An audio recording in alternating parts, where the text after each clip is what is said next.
I consider myself as working class. Now, I actually don't like that, no. So I think when you utilise classism, I think that it creates division. Imposter syndrome even. Feeling inferior to others. Sod that, quite frankly. Especially when I hear the likes of flippin' Nick Ferrari on LBC radio this morning, trying to tell the world that he has to work to eat. He couldn't survive unless he was working. The man is paid £78,000 a month. Yeah, £78,000 a month. And it's believed that he has a net worth of around £5 million. These people haven't got a flippin' clue. Or the MPs, such as Greg Hands, who's complaining because he reckons that Labour's proposals for private schools will make him have to rethink his kids' education. These people don't have a clue. They really do not have a clue. I consider the working class as the backbone of the country. Without them, you've got nothing. No, you don't have, well, a roof over your heads. You don't have the electricity coming in through your cables, or the gas coming through the pipes, or the water. We need the working classes. Like I say, I don't like the terminology because it creates division. And I really do hope that the words coming out of Keir Starmer's mouth, don't like all the words, don't get me wrong, are sincere, even though it's obviously a scripted speech. But we can't hamper aspirations. Now, I, for one, being from Norfolk, I'm fully aware that my accent and the way I speak creates barriers. It does. Shouldn't do, but it does. Now, I remember when I was working in Saddle House, we used to rent some barns for premises, for our business. And, a few people working for us now, you see, and a store with equipment. And it's quite a big barn, actually. It's quite a huge barn, old thrashing barn. And it belonged to the Caters family. Now, Albie Cater, who happened to be, the inheritor of all the wealth, pretty much, and his brothers and what have you, and a sister, were pretty much, pushed out of the will. They got a little bit, but, Albie pretty much got everything. Well, I remember one of his parties he used to put on. He put on every single year, he did, for those renting properties or working for his organisation. And it was a pretty big do, loads of people there and suits and top hats and tails and all that sort of stuff. You can imagine me, I wasn't in top hat and tails, no. But he wouldn't give me the time of day. I tried to speak him to Albie Cater to thank him while he's holding his cup of tea with his finger sticking out. That's Albie Cater for you. Then he had a glass of wine holding it by the stem. Flipping all that man. Now, if you put him and Jacob Rees-Mogg next to each other, you think, there's some similarities there. Doff cap forelock and all that, Walton Petty Farthings. That's what they are. The man is a complete and utter snob. And the reason why he used to put on these quite grand parties with the marquees and all that sort of stuff, so you could look down on everybody. Purvey his plebs. Now, sometimes I think to myself, we need a revolution just like they did in France, and get hold of all these people and do something to them. Like a Bastille or something like that. Well, classism in the UK, it still exists even today. It really does. Well, big time as you already know that, it's obvious. And people who work on the tools and what have you, which years ago actually were highly respected individuals. Even a carpenter, for instance, he'd be second mate on the ship because of his skills. Important person. Especially our wooden square riggers and what have you. My father was in the merchant fleet and being a carpenter and joiner. That was his position. Quite important, even though it was about steel. Well, anyway, on to what I'm talking to you. I was just going to sharpen up this old Stanley Bailey hand plane. I am. So, the thing is, for me, over the years, I have found some things a little bit hard to deal with, especially when you're younger and you're not quite so long in the tooth, and you find it quite hard to actually understand where other people are coming from. You know, why are they being like that to me? You know? And when I was at school, I struggled. Now, my father was a company joiner. My mum used to work in a school, just doing a little cleaning job. And times were different back then. And the actual school itself, this was St William's School on St William's Way. It didn't really deal with kids who find things difficult. And I used to find it difficult. Now I'm going to try and sharpen this plane arm while I'm sitting down. I'm going to find that difficult too. Because normally I stand up, and normally I use my diamond set over there, or the water stones. But I'm going to do it on this old combination stone by Norton. India stone. Might have to move that out of the way. I might have to get that a little bit higher as well. But yeah, it's so over the years, you see, I've kind of felt a little bit out of place. Even if I put myself out there into varying situations. Remember, I was in Norfolk, and the people I was working for, quite often, Norfolk. But not everybody. No, and you want to better yourself. Like, for instance, all the big wigs and that working in these places, well, quite frankly, they're from London or places like that, you know what I mean? And didn't really have a lot of respect for local cultures, am I? Excuse me, what? Now, so I struggled at school, and it wasn't really until I left school, secondary school, I really bucked my ideas up and did a lot better, you know, and got my O-levels and what have you. And from that, I went to, I worked for a Coes in Norwich. They're photographers. And then, did all the chemistry and courses on that while I was there. But I wanted to do photography. That was always my thing. That's what I wanted to do, was photography. And wasn't really given the chance. Now, everyone working there, they did have a bit of a posh accent. Because they were doing weddings and stuff like that, you see. And I was quite posh photographers. So I was kind of, they kept me in the dungeon, basically, because down below was where we used to mix all the chemistry. And they kept me down there. And I was good at it, to be fair, but that isn't what I wanted to do. It never was. Anyway, I left in the end. For a variety of reasons. One is because I used to get really bad eczema from the chemistry. And I'm just flattening the back of the plane iron at the moment. And as such, I just thought, well, that's it, but I'm off anyway, because the skin was suffering from all this chemistry. And then what I wanted to do, I wanted to do photography. So I left there and I started doing a little bit of, I was doing weddings or what have you, wedding photography at the time, which I hated. I'll be absolutely honest, I absolutely hated it, wedding photography. It's not what I want to do. I'm more sort of contemporary abstract and, arts. That's what I really wanted to do. But I went to Coes because I was hoping I was going to get a bit of education, for which they weren't keen. And I put that down to the fact my accent and the way I speak, I don't think it helped me. Now, when I was, the point there is my brother-in-law, my other brother-in-law, who happens to be a decent geezer, yes, my sister's husband,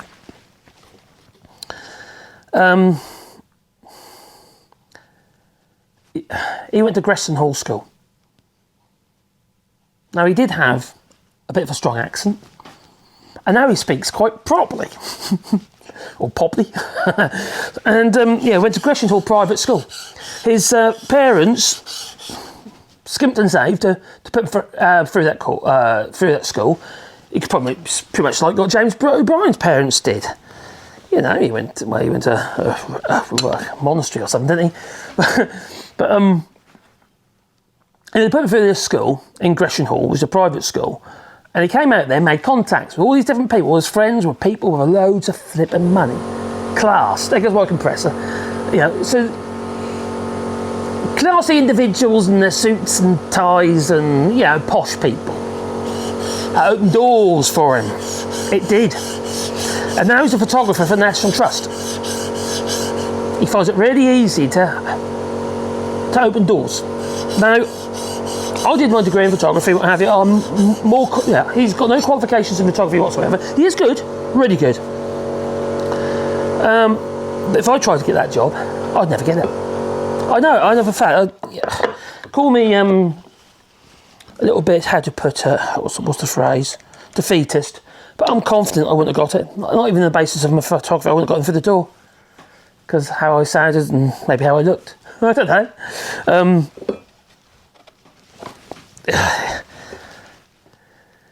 I can't understand in some ways, because the kind of places where he's going, where he goes, and people he mixes with, it kind of makes sense in some ways, but I don't mean I have to accept it.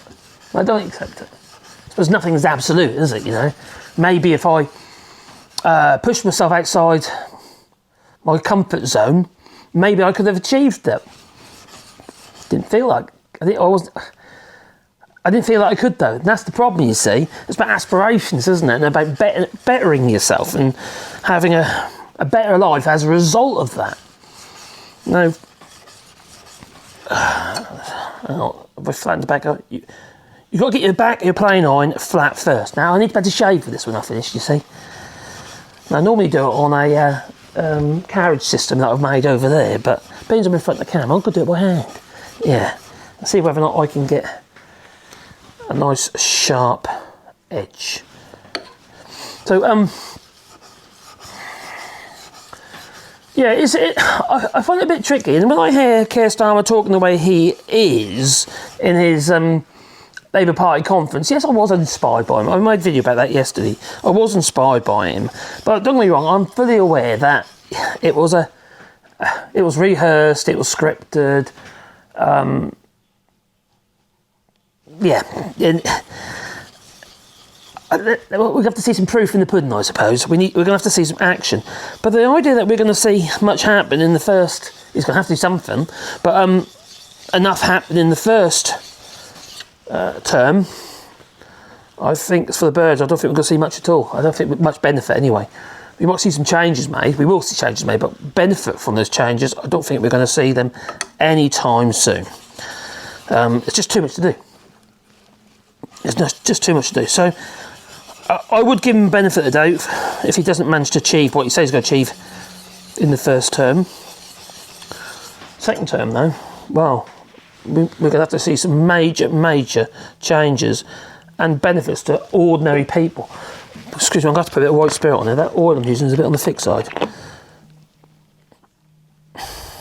Yep. Splish splosh. And normally I'm using the diamond stones, which are, well, yeah, you just use a bit of Windex on it, you know, Windlean. And also the stones are wider, which are good with, much better with this plane iron, which is a Victor drop forged. So a hand forged plane iron, not drop forged. But the thing is, you see, with this classism, it exists. Not just, like, for instance, say about Northerners and what have you. You know, they probably suffer some of the worst, you know, especially if you're a black Northerner or something, you know, you're going to find this classism even harder, unless you speak with the plum in your mouth. But you find it even, like, for instance, with postcodes. Now, I'm not going to kid you, I'm not going to lie to you here. When we were employing people, even though we employed people on the skills, well, skilled people, we looked at postcodes. Even back then, we were looking at postcodes. Like, for instance, I'd have to be very confident in the prospect, you know, in the potential employee. They've either got good recommendations or, you know, they're highly skilled people, what have you, because of the postcode. And that's snobbery, but also it's these places, some places like the Larkman Estate and places like that, Mile Cross Estate. They're not necessarily, especially back then, not so much now, because a lot of them have been sold off, and they're you know, people have gone to university since Blair and what have you. You know, and it's big changes. But I had to bear that in mind. which is wrong. It really is wrong. I shouldn't even be looking at it, but you do. And if I'm doing it, you know, you're not going to tell me that employers in the UK aren't doing that as well. We already know they have a look at your social media, don't we? They can buy access. So we know that already, unfortunately.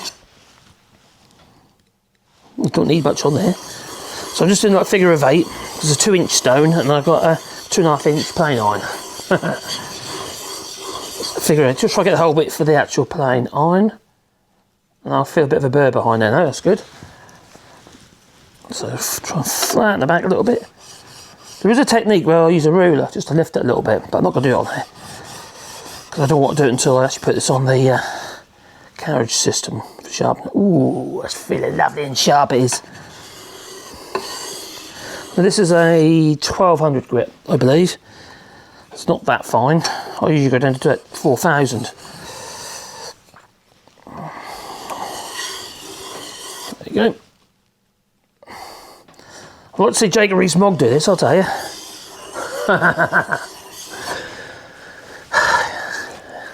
He ain't gonna murder many people with that, is he? Oh, man, not good for the candlestick, I reckon.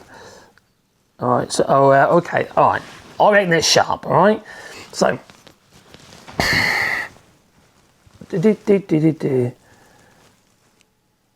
Ooh, yeah. I'll show you that. Can you see the ball patch? Oh, I'll do a bikini line later with that, maybe. Yeah, so that's lovely and sharp. I didn't need much. So, I think it's difficult. I can't see for the life of me how Keir Starmer or the Labour Party or anyone on the anyone in the shadow cabinet is going to be able to make enough changes. Because people like me who have the skills, many of us are no longer in the UK because I'm in France now, they're becoming far and few between because we haven't trained them for many, many years. Probably mainly over the last 13 years, but even before that, because it's universities are considered as a business. Well, they are a business. They make money, right? Because of that, they're looking at the profit margin. Where can they make the most money? So they think to themselves, okay, then we don't need any more builders, or we're getting them from abroad or whatever, and as such, we're no longer going to be training anymore. Because we don't seem to be getting the uptake. Oh, but we're getting loads of hairdressers, and I mentioned this in my video yesterday, and that's exactly what happened at Norwich City College. I think it's a problem. It is a problem because we need to, train people up, don't we? We need those skills. That we do. Because Keir Starmer was saying we could build, I think it was about 300,000 houses, but obviously we need a darn sight more than that.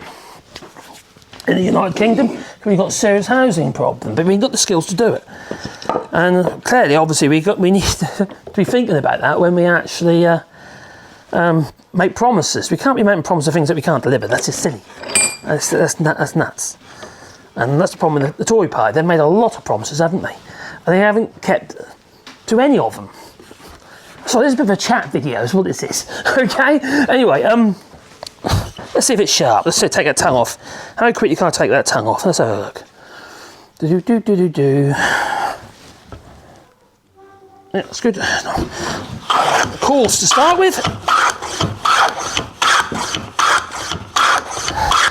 There we go. Tongue's gone. So,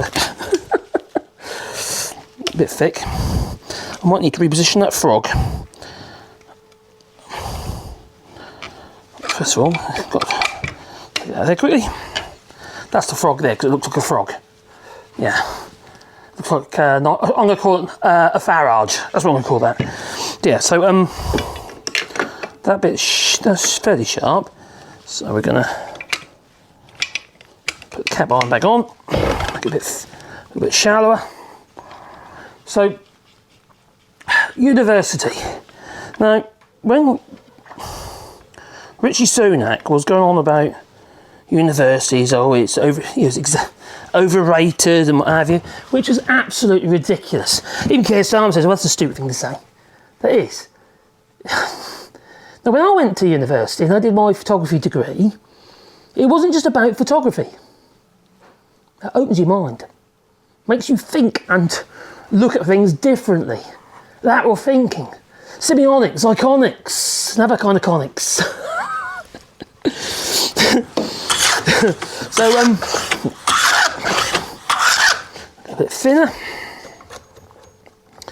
And it's really important. It opens your mind and makes you think and look at things differently, which not just in photography, but everything.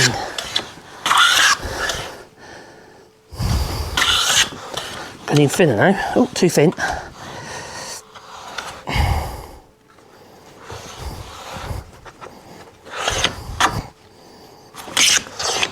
There you go.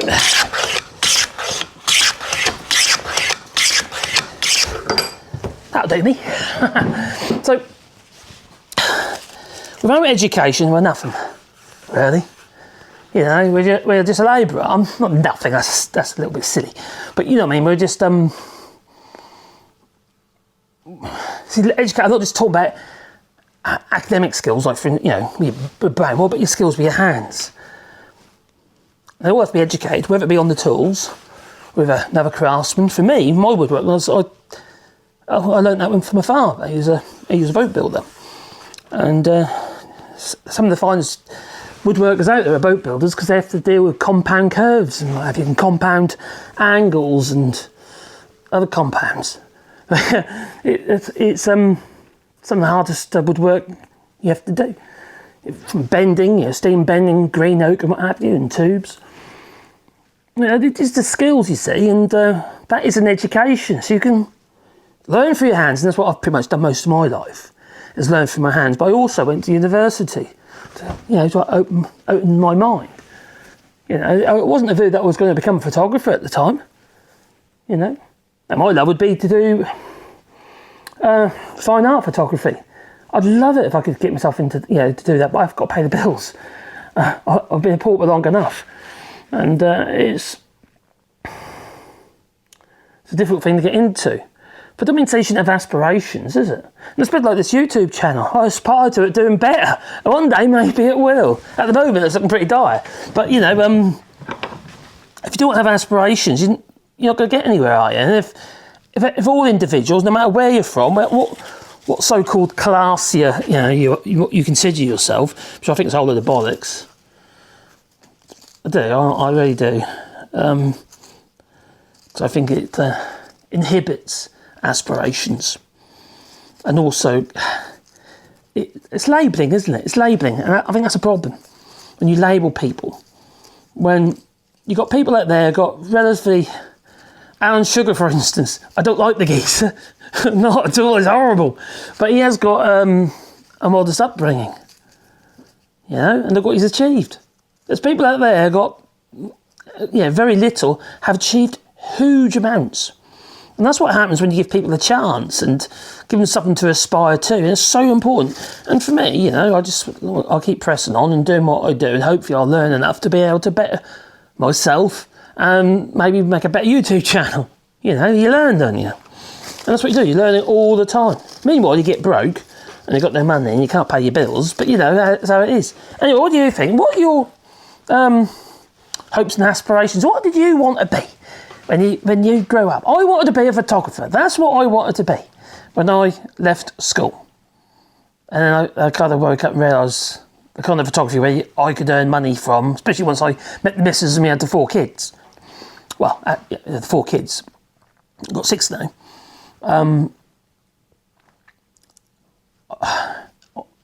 It was made quite rapid. It was very clear to me at the time that there was no way I was going to be able to pursue that, because I'd have to do a huge amount of work before I earned any money, and that wasn't going to happen. So I had to get money in quickly. Got to pay bills, you see, and feed the kids, keep the roof over our heads. And it's the same with many people. We worry about their hair now. There's my sister, for instance, my older sister's, she's extremely talented, not being a nice person, but she's an extremely talented textile designer. It's really good. She does a lot of Laura Ashley stuff. And, but all she saw is, she could only relate the hours to the money. Now that's a bit of a problem. You can't do that. How much am I earning per hour because amount of time? Not at the beginning. You can't do that at the beginning. You have to think about what am I trying to build over a period of time. It's a bit like this channel, you know. Anyway, you tell me, what were your aspirations when you were growing up? And leave it in the comments down below. And if you want to, you know, boot the old like button, it does help the channel, you know. I'll be much appreciated. Well, and if you've got sports channel, you can do it on Patreon or buy us a coffee or there's memberships and what have you as well. And it does help the channel and it helps me keep going on and on and on like I did in this video. How long is this? Oh my god, time to go. Toodaloo.